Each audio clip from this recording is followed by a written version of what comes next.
All right. Hello, everyone. We're trying something new with this VOD channel. Something I was hoping to do with it at some point is looking over patch notes and other things like this and kind of just give my thoughts on it in a more open manner. Because sometimes I used to try to, go on Twitter or something and try to discuss patch thoughts in there, but it's just a crazy environment with a lot of other people's reactions, and obviously it's not a great platform to actually give nuanced opinions and a lot of introspection on. So instead, for the few people that do care about my opinion on this kind of stuff, now I can do stuff like this where I look through the patch notes because I sort of talk about my thoughts on it and where I sort of think the game might go from there, kind of stuff I'm interested to try, all sort of that kind of stuff. To start off with this, I'm just going to read through the patch notes themselves. Just first of all, so we're all on the same page. If you haven't seen them, now you'll see them. I kind of give my thoughts on them, just like the initial thoughts, what I might think some of these changes are for and what they might do. And then at the end of it, we'll go over and again, kind of talk about greater stuff, what I think might happen to the game overall as because of it. Because this is a very fun patch. There's definitely some fun things to talk about in this. But yeah, to start out, very first change. This is version 6.1. Actually, I guess first we can say, if you haven't seen it on Twitter, there is a rework to Mincemeat Metalworks coming along. We don't really know what that's going to look like. So once that's actually in the game, we'll see it. I'll probably even do a video going over my reactions and kind of reviewing what it looks like and all the different ranked modes after this too. The auto main weapons, the first one's a big one already. They actually gave NZAP a main weapon buff, and a pretty big one, because the maximum damage goes from 28 to 30. And for people who have been messing around with comps and stuff like that, kind of been around for a while, you might recognize that 30 damage is a pretty important benchmark. 30 combos with a lot of different things. Like, for example, like a vertical slash from a stamper does 70 damage. A slash from a slosher does 70 damage. So 30 damage is a very strong benchmark to combo with other weapons for kills. So having this gun reach that benchmark is pretty significant, especially when, at least in my opinion, the most comparable main weapon to Zap being Splash is still at 28. Because Splash, also a very good paint, very lightweight weapon, all that kind of stuff. So this is definitely something that sets it apart from Splash. It's pretty big. Like I was saying, this is pretty funny for certain team comps if you want to try getting combos out with stampers, with sloshers, stuff like that. Another reason I think they did this is for the NZAP 89, because obviously this will matter for NZAP 85. Absolutely, just matters to the weapon in general. But another funny thing to note is that after they buffed Chump somewhat recently, I think the damage from a direct like close hit from a Chump does 70 now. It used to do 60, now it does 70, and like the far out hitboxes always do 35. So now this means, like, if you super chump and just run forward with your chumps as, like, Orange Zap, if they get hit by either, like, two of the far out hitboxes, which can be pretty big, or by the one close hitbox, like, they will be 70 damage and die to one bullet. So definitely overall, like Gray Zap is going to be the more common one. Like, that's still going to be a very strong weapon. It's not really going anywhere. It got a little hit to points for special. We'll see that in a second. Still Zap, it's still strong. It's definitely one I expect to see more overall. But if you ever have been curious about NZAP 89, this is definitely like a notable buff for it. Maybe even stuff like double Zap comps, like one of each Zap, might be funny as a little quirky thing to try. Again, I'm not saying Orange Zap's going to be meta at all. It's going to be broken. Unless maybe it is, but I'm not expecting that. But it's just an interesting thing to note here. Definitely what I think this change comes from is for that weapon, but obviously it affects both kits very much. Next thing, gonna kind of group these together. Both Dynamo and Flingza are seeing the similar buff to what Carbon and V-Roller got a bit ago, where the horizontal like range that they do their maximum damage, like with a horizontal flick, like is being increased. So this especially matters for Dynamo, because Dynamo's the one with a much larger like actual lethal range to begin with. So that being physically wider off the horizontals is a pretty big deal. Dynamo's Dynamo. Don't think it's gonna be doing it like many like game breaking things, but if you do happen to be a Dynamo enjoyer, this is another thing to cope with and have some fun. Flingza too. The horizontal, like, it's a little bit more rough here because the horizontal like has barely any lethal range to begin with, so making that wider is nice, but you're still, without having main power up damage up in this game, you're still not actually physically inflicting 100 damage or more with a horizontal from very far away. So I don't really think this matters much for it, but it will take it. And then the vertical flick also got a buff here to have 5 frames less of white ink, or like white ink time is what people say for how long it takes to start recovering ink. So just as the patch note says, reduce the amount of time it takes for ink to begin recovering after a vertical swing by about 5/60th of a second. So this is nice, just sort of spamming paint with Flingza or just getting verticals out in general. Again, nice quality of life buff for it. I don't think it's going to do anything too crazy. But hey, Foil Flings is probably on the way. If not next season, then definitely the season after it. So if it happens to have an interesting kit, like a really strong special, something like that, this will be nice. Now we're getting on to some of the much more interesting ones, at least in my opinion, because there are more weapons that I actually enjoy, even casually, if nothing else. Inkbrush has kind of gotten the treatment of getting built-in main power-up buffs, because if you don't know from Splatoon 2, the effective main power-up on Inkbrush, it did two things. One is that it made it physically run faster, like when you're doing the running around thing, and it also made the trail it leaves behind be wider. It's not getting the second buff, but the first one it is getting, and it's pretty nice. So yeah, increased movement speed while holding the ZR button to paint while moving forward by approximately 3%. 3% is not very big, but hey, again, we take that nice quality of life buff. And what honestly does kind of matter is that for people who don't know, I imagine most people, it's kind of an interesting fact, that the default like running speed of Inkbrush when you're just holding down ZR and sprinting around is actually exactly the same as the default swim speed for like a normal weight weapon. It's the exact same value. So that's always been like, if someone's running away from you and they don't have swim speed on, Brush can kind of keep up with you. Now you're actually a little bit faster than default swim speed. So if someone doesn't have swim speed, or especially if like a heavyweight weapon, Inkbrush, even if you're literally like swimming away from it trying to run, might still close distance, even if it's just very slowly. But hey, that's still an interesting interaction to be aware of. Yeah. Looking at the other note again. Yeah, reduced amount of ink consumed when holding the CR button to move to paint while moving forward by approximately 7%. So this also means you'll be a bit more ink efficient while you run around. So Inkbrush was not very ink hungry when it sprints around. It's quite cheap. Octobrush and Paintbrush are the ones that really take up a lot more ink, but again, quality life buff for Inkbrush, we take it. I used to play a lot of Inkbrush in competitive for people that know that, so even if I'm not using it much right now, it still makes me happy to see it get some love, and who knows, maybe I'll go back to it one day. But here is where it starts getting funny.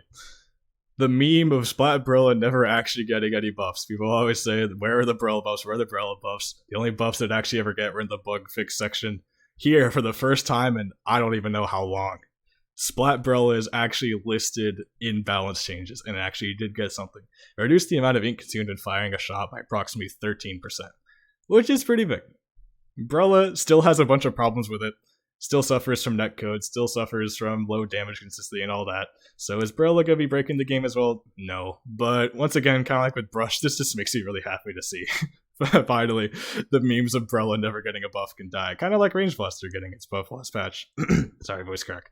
I've been talking a lot about this patch with friends before this video to kind of get my thoughts together. Yeah, it's still very nice to see this buff happen and just see some Brella love out there. Similar for Undercover Brawl. Another one of those things that's just like, can we get buffs for this? Yeah, and another thing I really like with Undercover is that they've been like pretty creative with the buffs they've given it in the past. Like, for example, when they gave it the buff that when you get a killer assist, the shield regens. Like, that kind of thing is something no one ever really saw coming, but was an awesome buff for the weapon. This definitely isn't as impactful as that, but it's still nice to see them just keep that creative approach with this weapon for whatever reason. It just keeps it really fun and interesting. So what they gave it now is, whenever you're holding down ZR and you have the shield open, when you're fighting, you will have a like increased jump height. Because right now it's currently like other Brellas where like, even though your strafe speed is a lot better than other Brellas while you're shielding, you still have like reduced jumping. Now, what I'm assuming this really means that you'll just have like default player jump height. Because obviously you're not going to have like above default height that lets you like break the map. So I don't think they're giving it that. But just another thing, like, yeah, when you're fighting with Brella, like with Undercover, even though you have the shield to hide behind, now your strafe speed and the ability to kite people around will be even stronger, because now you can also jump around and just keep yourself alive, keep yourself a bit more flexible. Yeah, just gonna make Undercover more fun. I've been messing around a fair bit with the Sorella Undercover, because I like Torpedo is amazing on the weapon, and it's just been my preferred weapon to try using screen with, because I find screen interesting, especially now that they finally made it a lot less harmful to people with the recent changes, so I actually feel like I could comfortably practice it. It's been really fun to use this thing, so even if I don't pursue it in competitive long term, this will be a fun buff for me to mess with over the next few weeks or so. Now we're getting into nerf territory. A lot of fun creative buffs, a few nerfs to hit over as well. Squeezer, this is actually the first instance as well. There are two cases of the translations and the English notes being incorrect, and this is one of them. Because this first note says, reduce the amount of ink consumed by the first shot fired after pressing the ZR button by approximately 9%. What this effectively means, first shot fired, is we're talking about the tap shots on Squeezer. It says, yeah, it's like the ink consumption reduced by 9%. this is actually increased, according to the Japanese notes, and a lot of people in the community have been pointing this out. So this is actually a nerf. You'll take 9% more ink per tap shot on Squeezer, so just a few less tap shots per tank. Overall, Squeezer's still going to be very strong. It just means you have to be a little bit more careful about the shots you are committing to in tap fire mode. You might end up just wanting to run a little bit of ink saver main, or just, again, kind of adjusting muscle memory a little bit if you are familiar with Squeezer and still like to play it. It's a great weapon. I don't think it's going anywhere because of this, but still very notable. And another change as well is it'll have even less paint in spray mode. So it already didn't paint well with this. You don't really see Squeezer as a high paint output weapon. This is sort of as a final nail in the coffin to that idea. So we are saying, yeah, Squeezer should just kill. The Squeezer is built to kill people. It does not really paint well. It's not really meant to do that. Don't stand around holding down CR and spraying like that. Like, leave it up to your teammates to paint for you, basically. I don't really think this changes many game plans. Oh my god, I'm voice cracking a lot. I don't think this really changes many game plans with Squeezer players. A lot of the experienced ones definitely still just, again, play around tap shot kills. So have to be a little bit more calculated with it, and you'll probably get a few less specials a game, or like one less special, because you don't get that many anyway, because you won't have quite as much paint to yourself. But Squeezer is still Squeezer. It's doing fine. Ballpoint and Ballpoint Evo got some changes to the long range mode. So in long range mode, you'll have a little bit more RNG when you're fighting, like when you're doing the long range shots, which probably means you might get like a one less kill a game or whatever. Some little interactions might be a little bit less consistent, just completely beam someone with your long range mode, which is probably balanced. Ballpoint has been strong for a long time. Like, it still has crazy strong kits. It's still very mobile. It still has the two modes to play around. Like, Ballpoint is still going to be crazy good. Like, this is not like a death to the weapon kind of change. Just a little bit less unfair interactions from the opponent's end of just getting completely lasered by this thing. Like, you know what I mean. If you fought Ballpoint anytime recently. Yeah, again, it's direct wording of the patch, though. It slightly increased the scatter of shots fired on land at the longer range fire. So they're not changing the jump RNG either. It's just when you're grounded, long range mode, a little bit more spread. And again, that's really only going to matter when you're fighting at the peak of your range, where there's more time for the bullets to travel. It's when that spread becomes a little bit more noticeable. And lastly, Sultana Stamper and Neo Sultana Stamper. They reduced the width of the paint output and the spray droplets, as Passionate phrase it, created by charge slashes by approximately 10%. So the vertical paint output from Stamper is going to be reduced by a fair bit. 10 is not super small. Like, it's not going to be damning. It's not going to completely kill the weapon. But it's also worth noting that this often means, like, for a width change, is that sort of like taking that off both sides of the paint, like both like left and right. Like, overall width is going to be reduced. So that 10 could be a little bit deceptive. I'm curious to see what it actually looks like in game, but I feel like this might be felt a little bit more than people might think, especially considering, like, we recently got Stamper Neo, and that thing can get so many crabs a game, even though it's at 210 points for special. But any hit to that paint is going to matter a fair bit, especially when vertical is generally your better paint output option, and also paints at a much longer range, so you can do a lot more safely. So this definitely does hit the special output for both of them, but I think based on positioning, Neo Stamper tends to be a bit more passive, because it wants to play back for crab a bit more, whereas Neo, or the vanilla, just goes in and does crazy stuff with Zipcaster. So I feel like this hurts Neo a little bit more than vanilla, but definitely both are going to feel it a bit. Curious to see what this does overall. Again, Stamper, still insane. I don't think with any of these three weapons are going to be unplayable with these little nerfs, but it's definitely nice to see just some things about their playstyle, about like their strengths be toned back a little bit. So I'm not really complaining. Here's where else it get really interesting. And we have a translation error to talk about with Inkstorm. But starting with Wavebreaker. These notes are very vague as well. So we'll have to see what it really looks like in game to really draw conclusions. But starting with Wavebreaker, as the patch note says, when placed, enemies around it will be marked for a short period of time. So again, quite vague. All we know is you place on Wavebreaker, some people nearby are just going to get censored, like the marked to get sensor affected right away. Normally, it only scans people if the actual wave it emits hits them, and they can just jump over it. But now there'll be some radius where it doesn't really matter what's going on. If you're near the Wavebreaker, you just get hit no matter what. You get marked no matter what. Not going to deal any damage, you're just going to get marked. But is that going to be like a little sensor cloud goes off, like the size of a point sensor on top of the Wavebreaker? Or is it going to be like the entire radius of the Wavebreaker someone gets scanned in? Because that would be crazy. So we really don't know, like, what is this duration? It says short period of time. Like, how short is it actually? Again, what counts as nearby? Who knows? So we need to see this one in practice to really understand it. But in theory, it's at least nice to think that Wavebreaker has some kind of guaranteed value now, because if you've used Wavebreaker, you've probably had moments you throw it out and then a Splatana just combos it and it just breaks literally immediately before it could even emit any waves. So there's definitely sometimes Wavebreaker just fails to get anything done at all. So it's nice to see. Also, I don't think it's much of a surprise. A lot of people consider it to be quite weak, myself included. So it's nice to see that there's something it can do to get guaranteed value, even if it's just marking someone, it's something. So I'm curious to see what exactly this looks like in practice to understand how good it really is. But I'm glad to see a Wavebreaker buff, and especially, again, being something that, if nothing else, you can try to mark someone with it and just let that happen. So there's some kind of guaranteed value you can get out of it in certain situations. The next thing is Inkstorm, and once again, this is a translation error. So if we read in the NA notes, it says, damage taken from within the area of effect of the opposing team's Inkstorm will recover more quickly, even when not submerged in ink. So reading that, it makes it sound like if you hit someone with your Inkstorm, like the opponent who gets hurt by that will recover that damage back more quickly. That is definitely not what this is. Because, once again, we look over translations of the Japanese notes, imply that it's actually your own teammate's Inkstorm, and it's talking about it'll heal like your team, like you and your teammates within the Inkstorm, you will heal your damage back faster. And another reason that this seems true is that if we do scroll down, where they give the like developer reasoning for some of the changes, they do list, for special weapons, we made changes that will create new ways to use them, expanding the range of gameplay. So if this was a nerf to how quickly the opponent recovers damage from your own storms, that's not really giving it a new way to be used. But if this is a way to heal your teammates, this is absolutely a new way for it to be used. So I definitely think the Japanese note here is correct, and they did some kind of mistranslation here. That sadly does happen somewhat often with these notes. We'll see it in game very shortly tomorrow to be for sure, definitely see what's going on. But I'm going to assume the Japanese notes are correct, and what this is actually saying is that Inkstorm will heal your teammates within it faster, which is really interesting. I love Inkstorms. It's really nice to see it get some attention, get a buff like this, and especially something so unique. We don't really have any way to influence like healing teammates at all in this game up until now. Like the closest thing was like having ink armor in Splatoon 2 to like tank more damage, but this is just like healing. Like that is a pretty new concept.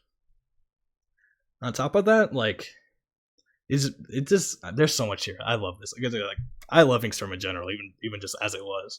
But now like you can think now like, do you want to throw Inkstorm deep into like the enemy's territory, like throw it at a powerful position to try to like displace them, or do you actually want to place it a bit closer to your team so your teammates can like move up in the radius of the storm, and it's more so playing around healing them, or yourself. You can also move up with your own Inkstorm. You have plenty of time to do so, and like try to kind of just help yourself out. And if opponents happen to try to challenge you from within it, that now like not only are you healing damage quicker and that fight might be a bit harder, but also like there's once again in the Inkstorm, and then they're getting painted over, they're getting damaged, all that, it's all the same effects.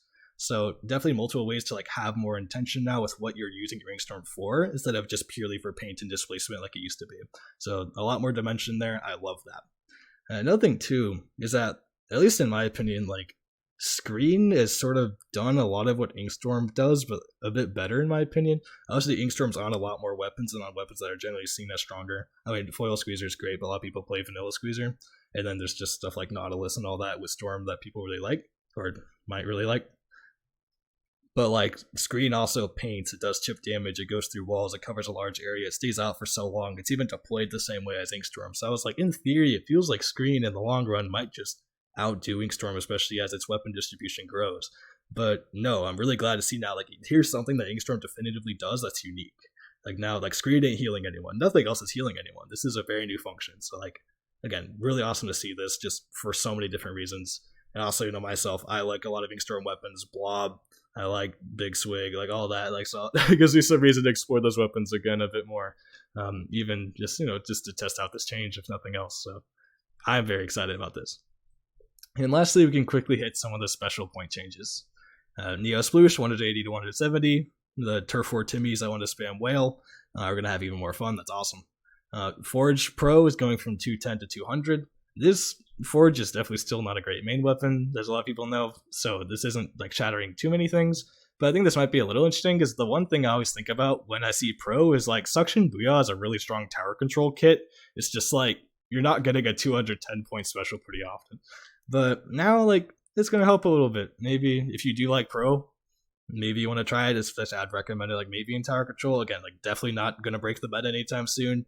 But I'm happy just to see some acknowledgement towards this weapon. So again, a small W for the people who are out there who enjoy this thing. Luna Blaster, Vanilla Luna Blaster, 180 to 170. This is the Zipcaster kit. Again, in terms of competitive play, this isn't really going to be making many waves, but it's fun. Bamboozler, similar thing. 190 for Whale. Bamboo does actually get a lot of whales. This actually is like really nice for people who do play Bamboo. It's kind of more so the fact that just people that do like Chargers are playing Pencil. Speaking of that, it's probably something a lot of people are talking about. Snipe Rider, or Pencil as people call it, has been very dominant and only continues to get dominant, and it did not receive any nerfs to any part of it. So that is probably a big thing that's going to be dominating the game going forward, and we'll talk about that again in a moment. So sadly, like a lot of people that might play Bamboozler are just on Pencil right now, but in the long term, this Bamboozler change is nice, and again, for the Bamboo enjoyers out there, I'm sure you're happy about it. Zeke Mini Splatling 190p for Bubble. Again, just nice. We take it. Zinc is nice. Bubble's not in a great spot, but if you do want to spam Bubbles, Zimmy is probably your choice for that now. And now to the nerfs. All of these nerfs I think are warranted, but especially here. Splatter Shot and Hero Shot, 190p, 200, thank God. This thing gets so many Zukas. It will still get so many Zukas, but at least we're acknowledging it.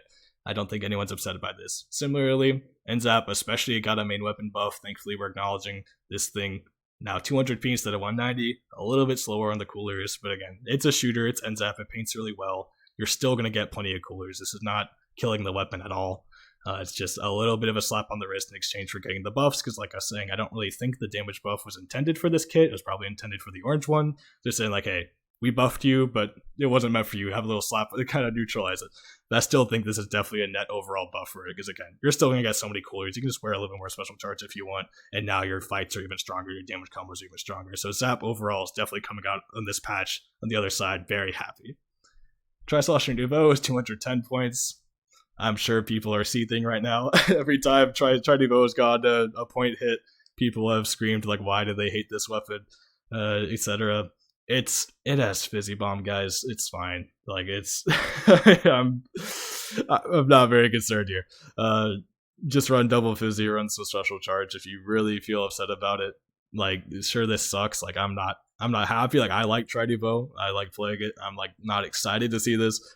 I don't think this changes it too much. You don't really run Tri-Nouveau to be a cooler bot anyway. It's still going to get plenty of coolers, and again, you can build it that way if you want, and it's still a Tri-Slosher with Fizzy Bomb. Tri-Nouveau should not go anywhere.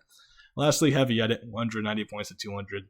This one, like, again, it kind of just them saying, like, cooler spam, go away.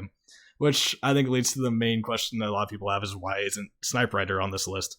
That is a good question. I can't really tell you. I probably do agree that Snipe Rider, the vanilla kit anyway, should probably have been hit in some way, but who knows? I do think that they did nerf the main weapon, both because the main weapon was buffed somewhat recently, like 6 months ago, but in the Splatoon world, like, to the devs, they're still kind of testing, like, probably thinking, do they need to buff it anymore? Because they've been buffing recently, kind of assessing the state of that, so they probably don't want to go back on those buffs, or those nerfs, or like, go back on those buffs by hitting them with nerfs. And the other thing too is like the 5B, Snipe Rider 5B does have Inkstorm, and they just gave this Inkstorm like buff out. And 5B is probably going to be one of the things that people will test this with. So I don't think they want to like discourage that by nerfing the main weapon. But as to special points, yeah, they probably should have hit it with something. But that's just, my thought.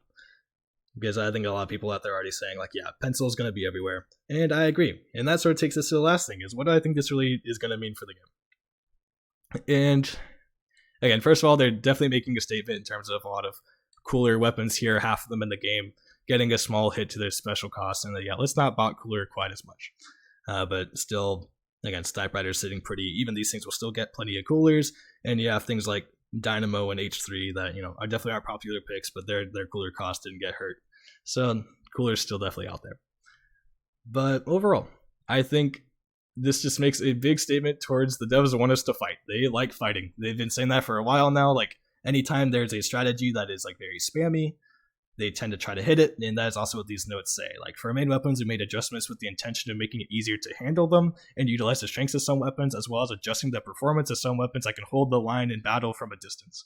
And a lot of things a lot of their balance changes have had notes like this for a while. It's when they hit missiles, it's when they hit Fizzy Bomb, it's when they hit Crab. They're always like stuff that's a little too oppressive at just spacing people out and preventing fighting. They've always been like, let's not like that. Which again has people asking why didn't pencil get hit, but again, I'm not gonna harp on that too much. That's for other people to maul about. But overall they're saying, yeah, let's interact, let's fight. And a lot of these changes agree with that. For example, like Zap, from a combination of the point for special nerf on 85 and a damage buff, they're saying like, hey, a lot of people are using this weapon to bot specials right now, to bot tactical, but how about you go shoot people with it instead? And especially for 89 as well, those damage combos with chumps might encourage you to go play off of your own chumps more if you are playing that weapon, instead of just spamming them to get paint out there and be annoying. It's being like, yeah, go push up with your chumps, get some kills with it. Like, let's get in there. These two roller buffs, damage consistency, again, even if it's not the craziest thing, still saying feel more comfortable with fighting. Inkbrush, be more mobile, get in there more. Brella's ink efficiency buff is said like stay in fights longer, feel more comfortable taking them. Undercover has more ways to strafe within fights, like again, fight more. And these things again got hurt a little bit, but not really to their direct kill power, kind of just their staying power. Also, especially in the case of Ballpoint and Stamper, actually all of these, because also Squeezer has good range too. Notice they're kind of hitting the like longevity and reliability of these weapons at range in particular. He's like, spam less tap shots with Squeezer. Be more calculated about it so you can't just wall people out. Ballpoint, similar thing, like your long range fire is a little bit less reliable, so don't spam it as much. And Stamper, we're hitting the paint on the vertical slash, so don't spam it in spam paint as much. Like, go interact. All these are saying just like go fight, go interact. That's all these changes are saying. And again, like here too, you have healing from Inkstorm. Go push up with Inkstorm. Don't just spam it. Like, go in it, fight with your team in it, benefit from this.